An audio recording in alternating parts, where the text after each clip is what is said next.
오늘 예배 나오신 여러분 모두를 주님의 이름으로 환영하고 축복합니다. 아주 반갑습니다. 여러분, 우리 삶의 모든 것들, 우리가 살아가는 모든 시간과 순간들 우리가 기억하면 좋겠습니다. 이거 다 하나님의 은혜입니다. 내 삶의 어떤 부분도 하나님의 은혜 밖에 있는 것은 하나도 없습니다. 물론 먹구름을 낄 때도 있고, 삶의 우울함을 경험할 때도 있고, 실패의 아픔들, 원하는 것을 얻지 못하는 속상함도 우리는 겪게 될 겁니다. 그러나 그런 모든 것들도 우리가 큰 눈을 뜨고 보면 하나님의 은혜 안에 있다는 겁니다. 이것이 여러분에게 평화가 되어지기를 축복합니다. 감리를 시작한 존 웨슬리 목사님에 의하면 은총에는 세 가지가 있다고 말을 합니다. 첫 번째는 선행적 은총이 있습니다. 두 번째는 거듭남의 은총이 있고요. 세 번째는 성화의 은총이 있습니다. 선행적 은총이라고 하는 것은 뭐냐면 앞서다, 행동하다. 그러니까 앞서서 행동. 우리가 행동하기에 앞서서 하나님 먼저 행동하셔서 베푸시는 은총, 선행적 은총입니다. 그러니까 우리가 하나님을 알기 전부터 내가 아직 하나님을 알지 못하는데 근데도 하나님은 나를 알고 계시다는 겁니다. 이게 선행입니다. 착한 일이 아니라 내가 하나님께 행하는 어떤 의로운 믿음의 행위보다 앞서서 주님께서 먼저 우리에게 행하시고 계시다는 거죠.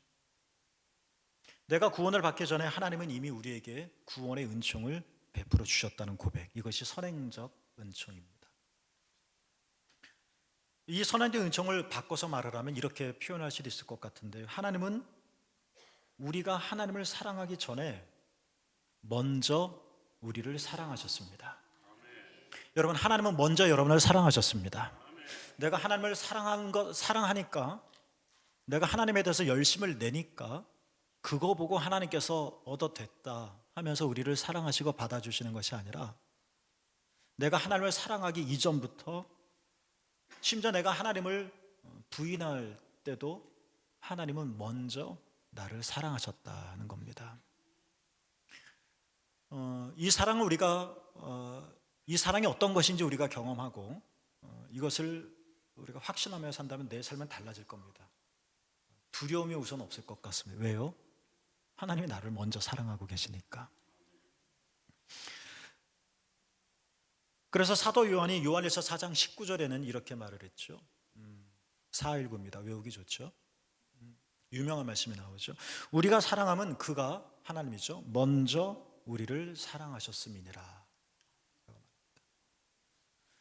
내가 마음에 큰 감동을 받아서 먼저 하나님을 사랑한 것 같고, 내가 의지로 결단을 해서 먼저 하나님을 찾은 것 같고, 내가 친구의 전도를 받았지만 내가 걸어가서 신앙생활을 시작한 것 같은데, 그때는 그랬는데 지나고 보니까 내가 먼저 한 게 아니라 하나님이 먼저 하셨더라는 겁니다. 내가 성전을 향하여 걸어가기 이전부터 하나님께서 나에게 은혜를 베푸셨더라, 나중에 알게 되어지는 겁니다.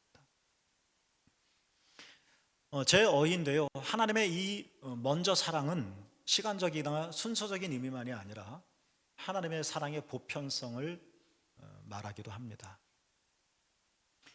예수님께서 말씀하셨습니다. 산상수훈에서요. 마태복음 5장 45절에서 하신 말씀인데요, 이렇죠.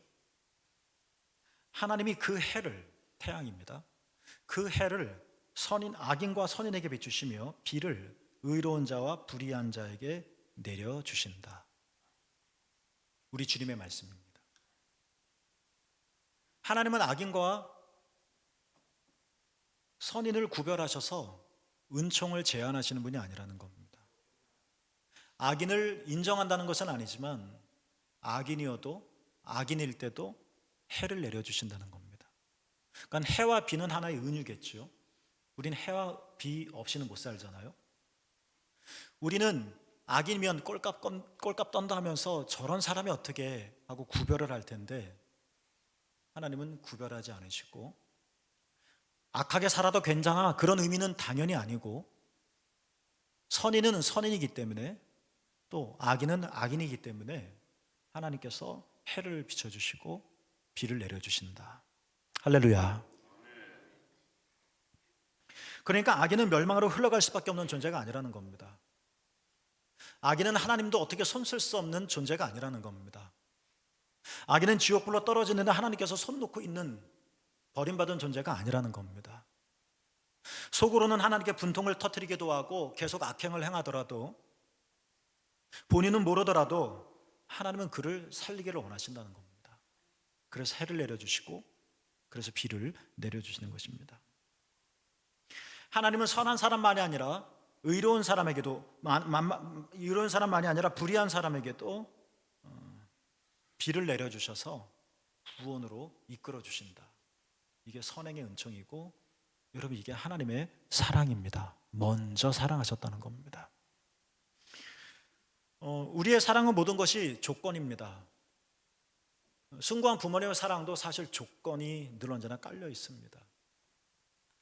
우리 아이들이 공부를 잘하면 우리는 마치 내가 공부를 잘하는 것처럼 아이에게 잘합니다. 내 기대를 충족시켜줬기 때문에.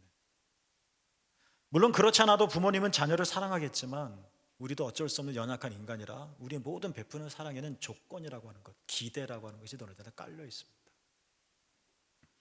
그래서 하는 것 봐서, 또는 하는 만큼, 아니면 조금 더 나으면 요만큼 했지만 이보다 좀 더 일 수는 있겠지만 우리는 먼저 하지는 못합니다. 그러나 하나님은 먼저 우리를 사랑하셨습니다. 우리는 하나님을 모르고 하나님 없이 살 때가 있었습니다.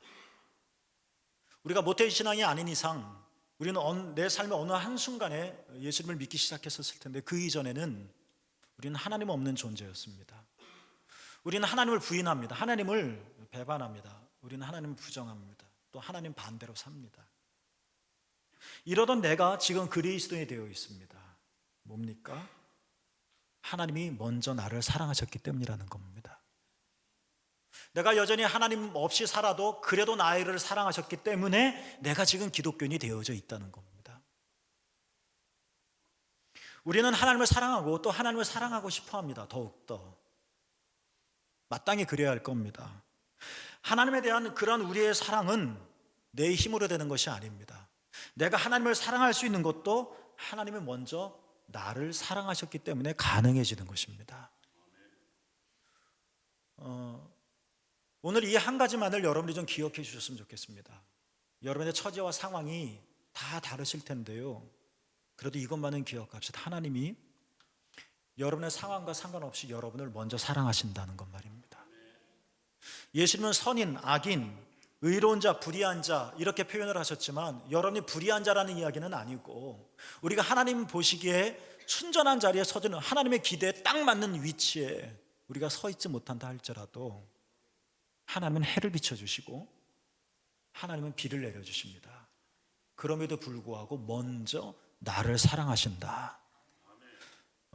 이것만이라도 좀 여러분이 오늘 좀 마음에 깊이 담아두셨으면 좋겠습니다. 다른 신들은 자기에게 잘하는 자들에게만 복을 내려줍니다. 이게 우리들이 일반적으로 가지는 신에 대한 생각입니다. 신의 사랑을 받기 위해서는 내가 착하게 살든 열심히 살든 성공을 하든 멋진 일을 해내든 어찌됐든 무엇이든 신의 기대에 부응해야 한다. 이것이 우리 안에 있는 죄악된 본성 중에 하나입니다. 그래서 내게 만약 불행한 일이 닥치거나 내가 원하는 일이 이루어지지 않거나 하면 우리는 생각합니다. 내가 뭔가 잘못한 일이 있구나. 그게 뭔지 모르지만, 그래서 내가 신에게 뭔가 잘못한 것이 있어서 신이 그런 나에게 노했구나. 이게 우리의 생각의 기본적인 패턴입니다. 여러분도 정말 그렇게 생각하시나요?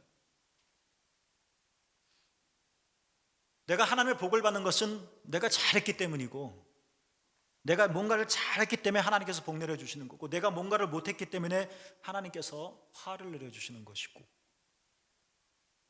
하나님이 복이나 화를 내려주시기 전에 나의 어떤 행동이 먼저 있었다는 것이고,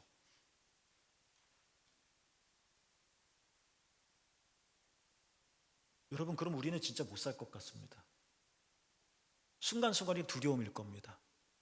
왜냐하면 스스로에게 자신할 수 있는 사람이 아무도 없기 때문에 그렇습니다. 우리는 잘하기도 합니다. 그러나 못할 때도 많습니다. 내가 먼저 행함으로 그 다음에 하나님께서 사랑하시고 하나님께서 은혜를 베푸시는 거라면 우리에겐 소망이 없습니다. 성경 그렇게 말씀하고 계시지 않습니다. 하나님이 먼저 사랑하셨다. 존 필립 누엘이라고 하는 저명한 신학자가 있습니다. 이 사람이 어렸을 때였습니다. 그의 책에 나와 있는 이야기인데요. 아버지 단두리와 함께 아프리카 자메이카로 선교 여행을 간 적이 있습니다. 원래 집은 카나다입니다. 어머니는 카나다에 계시고 아버지하고 자메이카로 간 겁니다. 어머니는 멀리 다른 나라 카나다 고향에 계시고 아버지는 온종일 선교하시고 그래서 어린 유엘은 하루 종일 남 모르는 낯선 가정에 혼자 머물러 있어야 했습니다. 어린 유엘에게는 무서움의 시간이었습니다. 아프리카였습니다. 불도 제대로 없습니다. 캄캄했습니다. 더 두려웠습니다. 혼자 남아있다는 것이. 어느 날이었습니다. 꿈을 꾸었죠. 꿈속에서 땅에 무서운 진동을 느꼈습니다. 심상치 않다. 꿈에서 그리스도께서 내려오셨습니다. 그리고 구원받은 자들을 하늘로 하나하나 데려가시려는 것 같아 보였습니다. 유엘은 어린 마음에 예수님께서 내려오셔서 구원받은 자들을 천국으로 데려가는 이 상황 속에 그 장면을 꿈속에서 보면서 그리스도께서 내 가족과 이웃들은 다 천국까지 데려가시고 그러나 자기 혼자 남겨질 것 같은 마음이 들었습니다. 왜냐? 재미난 얘기인데요. 다 구원받는데 혼자 남겨질 것 같은 두려움. 그가 어렸을 때 카나다 어렸을 때 옆집에 살고 있던 소녀와 마당에서 키스한 적이 있었는데 하나님이 그걸 아시기 때문에 나를 남겨줄 것이다. 어린애니까 이런 생각을 하는 겁니다. 무서웠습니다. 그래서 꿈에서 엄마 하고 불렀습니다. 엄마 지금 캐나다에 있잖아요. 근데 꿈에서 엄마 하고 불렀더니 엄마가 글쎄 대답을 하는 겁니다. 엄마가 옆에 있는 거예요. 집에 있는 거예요. 엄마의 대답을 듣고 안도하면서 동시에 이 어린 유엘에는 또 의아한 생각을 하나 하게 되었다고 하는데, 아니 엄마는 도대체 뭘 잘못했길래 다 하늘로 올라가는데 나와 함께 땅에 남아 있는 거야. 이런 생각을 하게 됐다고 합니다. 자신도 그리고 엄마도 잘못한 것이 있어서 하나님의 사랑을 덜 받은 거다. 주님이 정말 그런 분이실까요? 여러분 어떠십니까?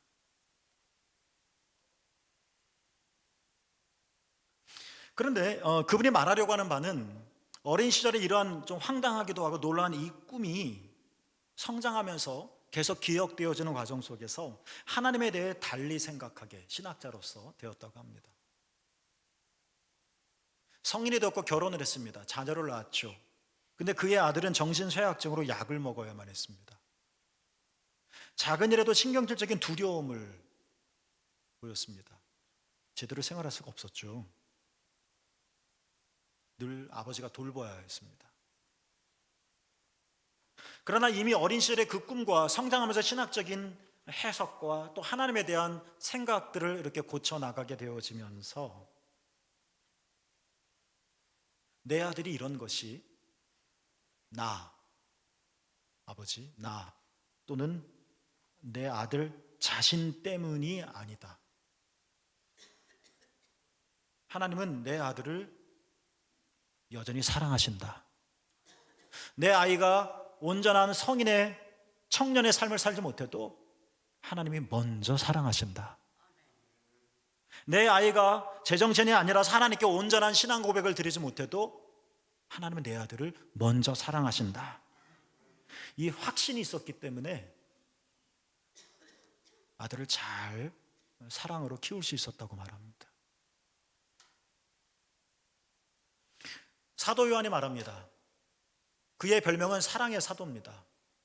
예수님과 마지막 식사하는 자리에서 예수님의 품에 얼굴을 기댔다. 어떤 신학자는 그래서 사도 요한이 예수님의 심장 소리를 들었을 거다라고 말을 합니다. 이것은 의학적인 얘기가 아닙니다. 뭔가 꿈틀꿈틀거리는 하나님의 생명력을, 예수님의 생명력을 느낀 거죠. 그 사도 요한이 오늘 본문에서 이렇게 말을 합니다. 앞부분에 말하죠. 사랑은 여기 있으니. 사랑이 있는 장소를 말하는 것이 아닙니다. 사랑에 대한 진실이 이렇다라는 의미입니다. 사랑에 대한 진실이 어떤 겁니까? 우리가 하나님을 사랑한 것이 아니요 라고 먼저 말합니다. 나는 내가 하나님을 사랑한 것 같고, 내가 예수 믿기로 결단한 것 같고, 나는 한 번 한다고 하면 하는 사람이니까 내 의지가 하나님께로 나가는 것 같고, 내가 하나님께 열심인 것 같고, 다 귀한 일이지만 우리가 하나님을 사랑한 것이 아니다.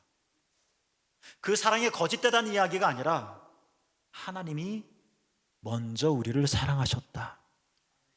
이게 오늘 본문의 사도 요한의 고백입니다. 내가 예수님을 믿고 또는 심지어 예수님을 믿지 않는다 할지라도, 내가 부자이거나 또는 가난하거나, 마치 예수님의 말씀처럼 악인과 선인이 구별되어지고 의로운 자와 불의한 자가 구별되어져서 해와 비가 구분되어져 베풀어지고 베풀어지지 않는 것이 아닌 것처럼, 내가 부자이면 부자이기 때문에, 내가 가난하다면 가난하기 때문에, 아니 부자이든 가난하든 전혀 상관없이, 내가 잘하든 못하든, 내가 잘났든 잘 못났든 전혀 상관없이 사도 요한은 말합니다.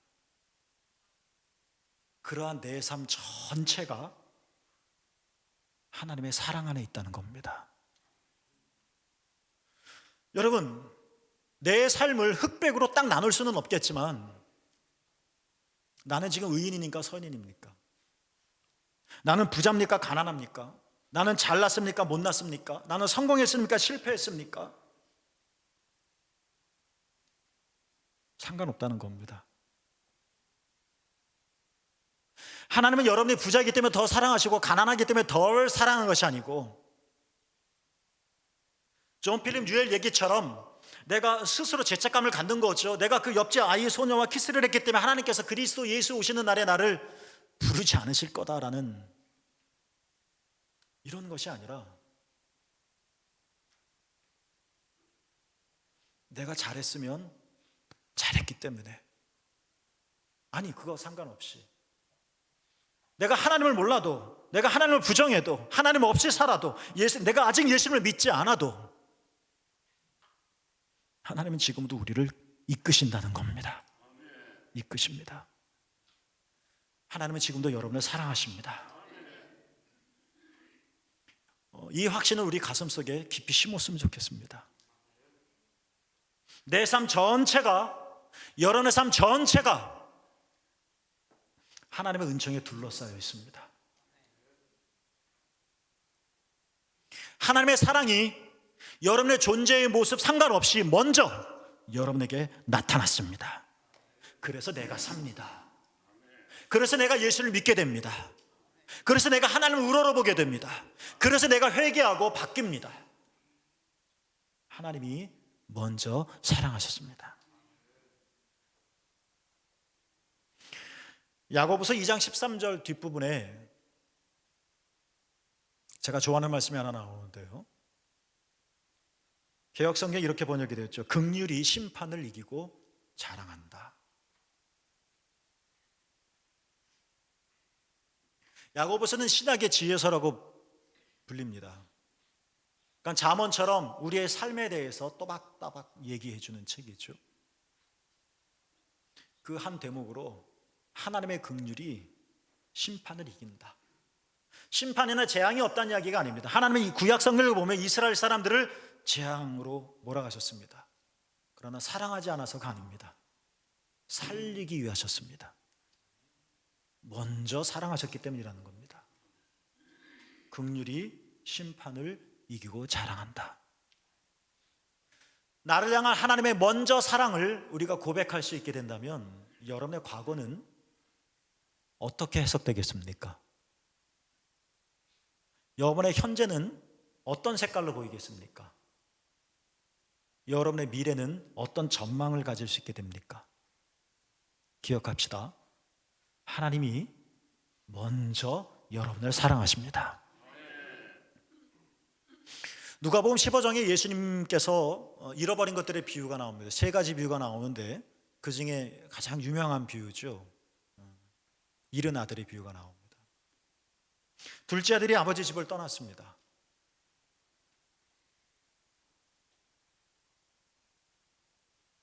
잘난 척하며 떠났습니다.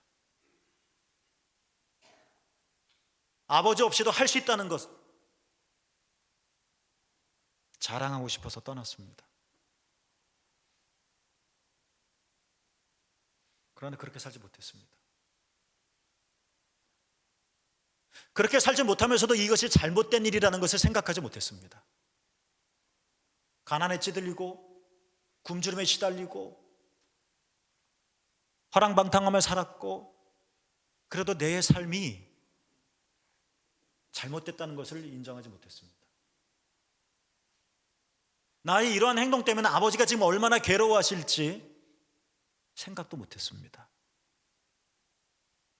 그런데 아버지는 둘째 아들을 기다리고 계셨습니다. 아들이 돌아오기 전부터, 아들이 회개하기 전부터 아버지는 둘째 아들을 사랑하셨고 그래서 기다렸습니다. 아버지는 내가 잃어버린 내 재산을 다 찾아서 오라고 말씀하지 않았습니다. 너 때문에 망가진 내 명예를 다시 다 회복한 이후에 돌아가라고 말하지 않았습니다. 아버지는 그냥 기다리셨습니다. 아들은 아버지를 기억하지 못했지만 아버지는 둘째 아들을 잊지 않았습니다. 이게 아버지의 먼저 사랑입니다. 저는 이 예수님의 비유를 읽을 때마다 늘 하나 생각하는 것이 있습니다. 둘째 아들은 그렇게 못난 짓을 해놓고 자존심이 있지 어떻게 돌아올 수 있었을까? 라고 말이죠. 저 같으면 그래도 뭔가 좀 대충이라도 좀 만들어 놓고 좀 체면이 있으니까 아버지에게로 갈 것 같은데 그냥 망가진 모습 그대로 가지 않습니까? 어떻게 그럴 수 있었을까?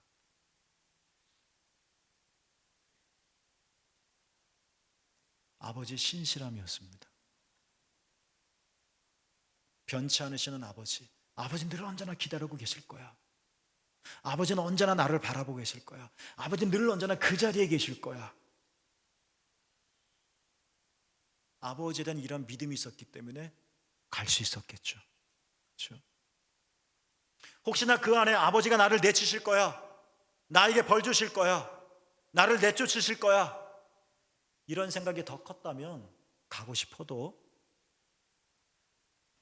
발걸음을 떼지 못했겠죠. 이게 뭡니까? 아들이 뭘 했기 때문에 기다린 것이 아니라 아들이 뭘 하지 못했어도 아버지는 먼저 사랑했다는 겁니다.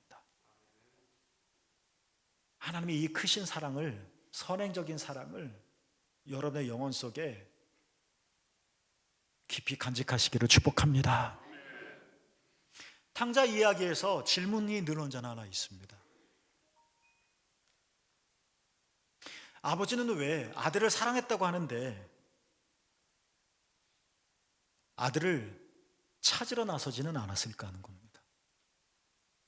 그렇게 사랑했다면 수소문에서 어디든지 찾은 다음에 멱살이라도 붙잡고 강제로라도 끌고 와야 할 텐데 왜 찾으러 가지 않고 기다리기만 한 걸까?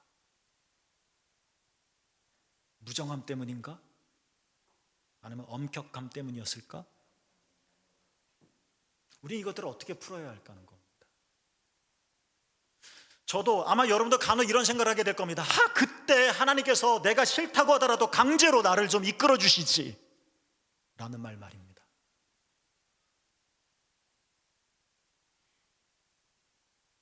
그때 하나님께서 그렇게라도 해주시지 왜 안 해주셨어?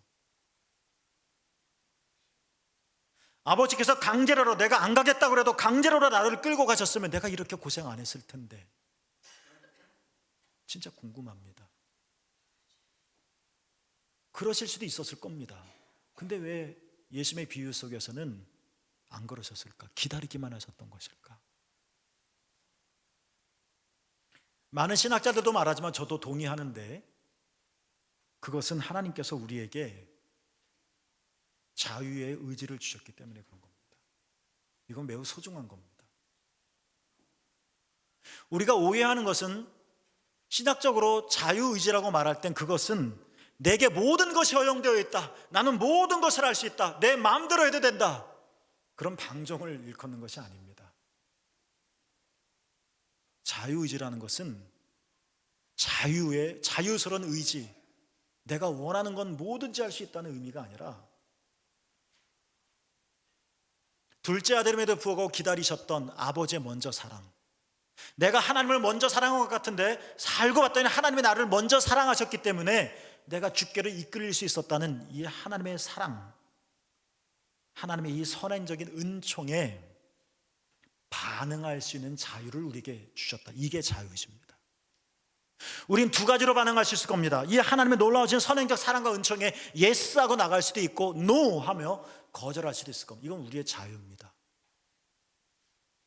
물론 하나님께서 우리의 자유를 따지지 않고 강압적으로 하실 때도 있습니다. 그러나 일반적으로 하나님께서는 우리에게 그런 의지를 주시면서, 그러나 나는 내가 이 하나님의 사랑에 예스하기를 원한다 하고 계속 훈훈한 바람을 불어넣어 주시는 겁니다. 사랑하는 새벽교회 여러분, 하나님이 먼저 사랑하신다. 이제 우리가 이 사실을 최소한 기억은 해뒀으면 좋겠습니다. 내가 아직 이 사실이 믿어지지 않아도 그러나 기억은 해뒀으면 좋겠습니다. 하나님이 나를 먼저 사랑하신다. 예수님의 비유처럼 악인과 선인에게도 해를 비추시는 것처럼, 탕자 이야기처럼 내가 못된 아들이었다 할지라도, 존 필립 뉴엘의 그 어린 시절의 이야기처럼 내가 잘못된 일을 했기 때문에 그리스도의 손잡고 하늘로 올라가지 못한 것 같다는 생각이 내 안에 가득 타더라도, 내 상황이 그렇게 펼쳐지는 것 같더라도 기억하자는 겁니다. 그래도 하나님은 여러분을 사랑하신다. 나를 사랑하신다. 그리고 이 사랑의 기억들을 자꾸 퍼내면서 내 삶 속에 의지적으로라도 적용해보며 희망적으로 한번 반응해보자는 겁니다. 깜깜한 그 아프리카 자메이카에서 온통 두려움투성이었을 때, 내가 지은 죄 때문에 하나님이 나를 빛으로 인도하지 않으실 거야라는 두려움이 나에게 한없이 엄습할 때, 나는 그래서 실패하고 말 거야, 행복해도 이거 왜 이렇게 행복하지? 불행해질 것 같아 라는 생각이 내 안에 자꾸 스며든다 할지라도 희망적으로 자꾸 반응해 보자는 겁니다. 내 발걸음이 자꾸 꺾여서 되는 일이 하나도 없고 괜히 이상한 일만 자꾸 생기고, 나는 내가 뭔가 하나님께 안 되나 봐 라는 기울어짐이 있다 할지라도 희망적으로 반응해 보자는 겁니다. 아니야, 나는 하나님께 버림받은 것이 아니다. 그래도 하나님이 나를 먼저, 내가 하나님에게가 먼저, 하나님이 나를 사랑하신다. 희망적으로 반응해 보자는 것. 이렇게 내 삶 속에서 계속 희망적으로 반응하다 보면 카이로스라고 하죠. 하나님이 정하신 시간이 있습니다. 그때 우리의 이 기억이 우리 마음으로 푹 내려와서, 전에는 하나님의 먼저 사랑을 알고 있었는데 이제 그 먼저 사랑이 내 영혼으로 고백되어지는 그 순간에 접어들게 될 거라는 겁니다. 그때 우리는 야, 정말 하나님이 먼저 나를 사랑하신구나. 이 먼저 사랑이 얼마나 위대한 일이고, 이 얼마나 따뜻하고, 얼마나 기적 같은 일인지를, 얼마나 귀한 것인지를 우리가 깨닫게 되어질 때 우리는 전율을 느낍니다. 이것이 종교 체험이라고 하는 겁니다. 그래서 그렇게 되면 마치 예수님께서 누가복음에 보면 5장에 보면 베드로를 부르셨을 때 그냥 선생했던 예수님이 어느 순간 예수님의 이 먼저 사랑이 베드로의 가슴팍에 팍 들어오자 베드로는 견딜 수가 없어서 무릎을 꿇고 자기도 모르게 말합니다. 주여 라고 말입니다. 그리고 밤새도록 애를 썼지만 잡지 못했던 고기가 그물이 찢어질 만큼 풍성하게 잡혔다고 합니다.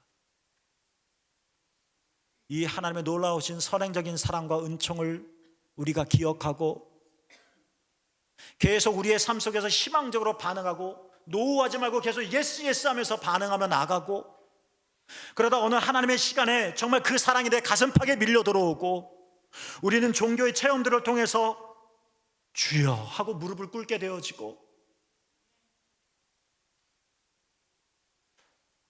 베드로의 그물처럼 우리의 삶은 변화됩니다. 바뀌게 됩니다. 새롭고도 놀라운 일들이 일어나게 되어질 겁니다. 여러분, 내가 하나님을 향하여 뭔가를 한 것 같지만 하나님이 여러분을 먼저 사랑하십니다. 내가 하나님께 뭔가를 해야 될 것 같지만 그렇지 못해도 하나님이 먼저 여러분을 사랑하십니다. 이 사랑을 가슴으로 껴안고 나가셔서 즐겁고 춤추며 살 수 있는 여러분 모두가 되기를 주님의 이름으로 축복합니다. 기도하겠습니다.